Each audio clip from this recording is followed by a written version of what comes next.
ब्रह्मेन्द्रदेवगणवन्दितपादपद्म श्रीश प्रभो गिरिशमेत्र सरोजनेत्र नीलाभ्रगात्र सुचरित्र पवित्रमूर्ते नीलाचलेश मम देहि करावलम्बम्।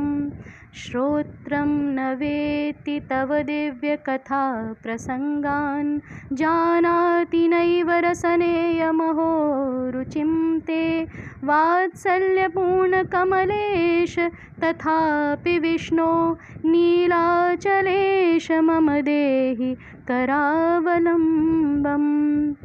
वैकुण्ठवास जगदीश जगन्निवास पुरीपुराधिपरमेश नुते प्रसन्न ज्ञानार्णवोद्भव सुधामय तत्त्वरूपिन् नीलाचलेश मम देहि करावलम्बम्।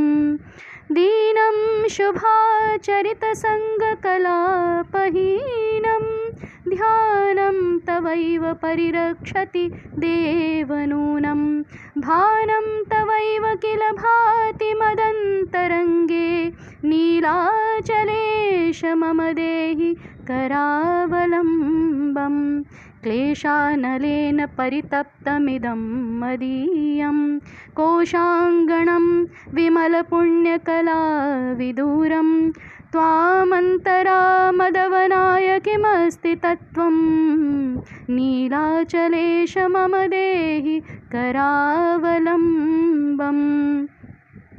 आशावधिं न सहते भवतारणाशा लेशोऽपि नास्ति तव कीर्तनपाटवं मे भक्त्यैव तुष्यति भवानिति नौमि भक्त्या नीलाचलेश मम देहि करावलम्बम्।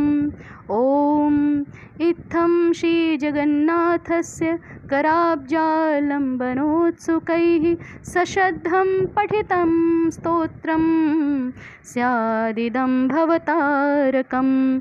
सश्रद्धं पठितं स्तोत्रं स्यादिदं भवतारकं। सश्रद्धं पठितं स्तोत्रं स्यादिदं भवतारकम्।